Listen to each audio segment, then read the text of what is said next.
Konami owns a treasure trove of franchises, and it's such a damn shame to see them running all of them into the ground. Metal Gear Survive being a prime example. There's also the latest Contra game, which was a travesty. And now, Castlevania. Over the past few years, we have seen their interest lean more towards Pachinko experiences. Here's the Castlevania Pachinko trailer, which focuses on skimpily dressed female characters more than anything. It is nothing like the Castlevania of old. It does not resemble what we love about Castlevania. This is just, I mean, come on. Look at this crap. This is just a lurid fan fiction, is what this is. And of course, Pachinko is not the gameplay we're looking for when thinking of the Castlevania name. More recently, they did release a new Castlevania game on mobile platforms. So this new Castlevania title, Grimoire of Souls, was announced back in April of 2018, and the emphasis of this game is more on multiplayer. So it reads right here, Castlevania Grimoire of Souls promises real-time cooperative action, according to the game's official website, including a 4-player boss rush mode and 4v4 competitive multiplayer. Here we have the official website that spotlights some of the core gameplay elements, as well as the multiplayer modes like Bounty Hunt, and the story and its numerous characters, both old and new. Now, back in 2018, the game was in beta. It wasn't until September 20th, 2019 that Grimoire of Souls officially launched.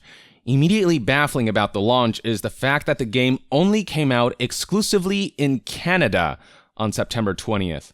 It was promoted as a Japanese game, and the beta, I believe, was in Japan, but the final release of the game was exclusive to Canada, of all places. And then it wasn't until after the game soft-launched only on Canada that they finally released this trailer, spotlighting and marketing Grimoire of Souls, and this is what that looks like. Here's a glimpse of sort of the visuals and the kind of gameplay that they're going for. It's got a bit more of a beat-em-up style of gameplay to it, more so than traditional Castlevania entries. I will say that visually, it isn't the worst looking game. It's got some interesting aesthetic design elements going for it, but it is not the type of game that Castlevania fans want out of the series. They don't want a multiplayer-focused game. They want that wonderful exploration and the progression of character and all of these different elements that are the marquee features of a Castlevania entry. Combine the poor marketing, the fact that it only released in Canada for some reason, and the fact that this isn't the kind of Castlevania game that fans of the series would clamor for, and you've got a game that did not have strong enough legs to survive. Less than a year after launch, and the game is shutting down. The following information was relayed by this Reddit user who posted a screenshot of an announcement that players of Grimoire of Souls got a few days ago.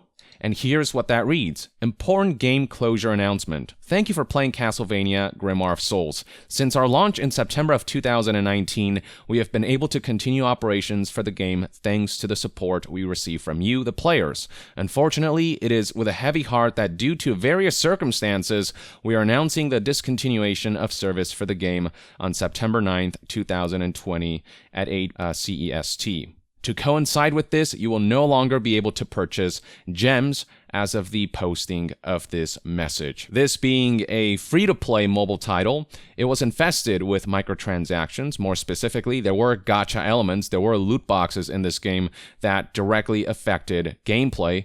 It wasn't just all cosmetics. You could boost the power of your characters by engaging in these gacha mechanics.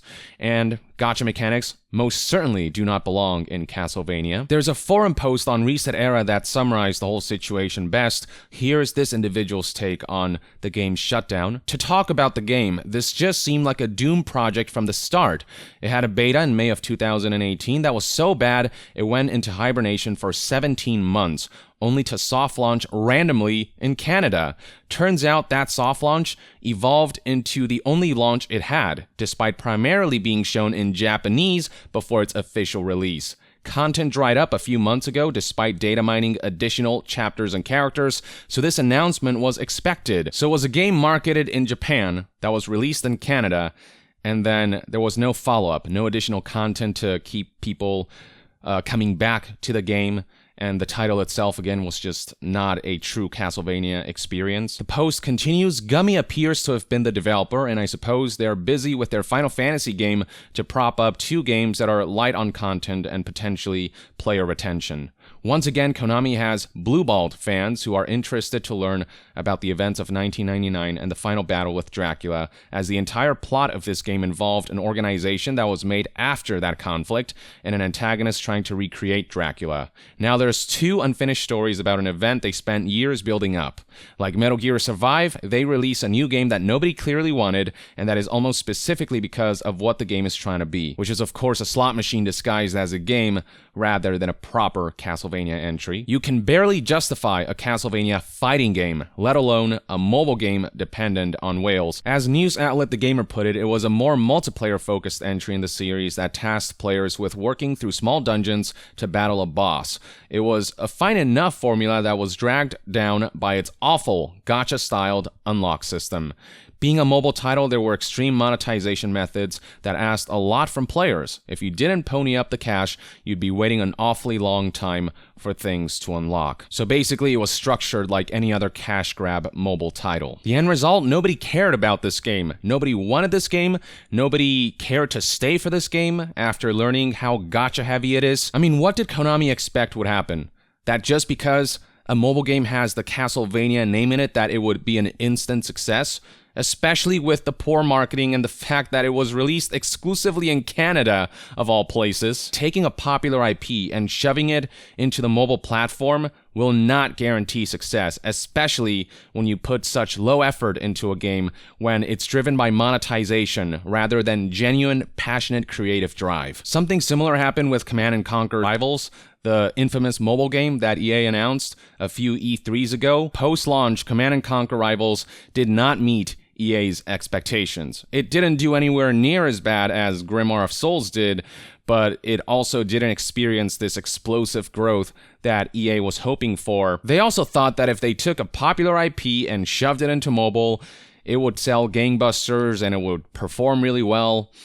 But the fact of the matter is that people who grew up with franchises like Castlevania and Command & Conquer are not interested in a half-baked mobile release, and the more casual gamers who primarily play on mobile are not interested or don't know about franchises like Command & Conquer or Castlevania, and those who would be willing to give titles like Grimoire of Souls and Command & Conquer Rivals a chance are immediately turned off by just how heavily monetized they are. So much of how well you perform and how much fun you have with these games rides on how much you're able to shell out, how much money you're able to pay. And Grimoire of Souls, with how poorly the marketing and its Canada exclusive release were handled, I mean, yeah, this was a losing recipe from the start. Making a financially successful Castlevania game is really not rocket science, Konami.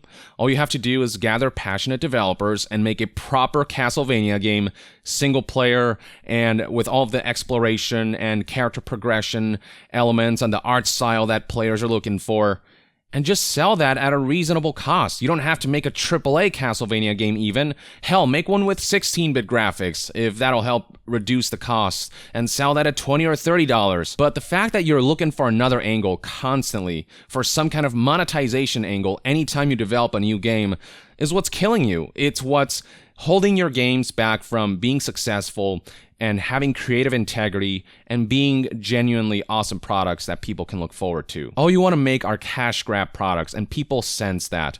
People are staying away from your products as a result because they're not seeing anything that harkens back to the soul of the IPs that are just waiting to flourish. If Konami just released a genuine, new, proper Castlevania entry or licensed the IP out to a developer who's passionate about the franchise and are able to do it justice, they wouldn't be facing such a disaster with a video game that appeals to practically no one. And even for the people who were willing to stick with the game and spend money on it, they had their own negative feedback to share. Here's a Reddit user who said, "Yeah, because they built the game so you never have to spend a dime on it. I have a Simon with 96k power and an Alucard with 81k power and never spent a single cent on gems.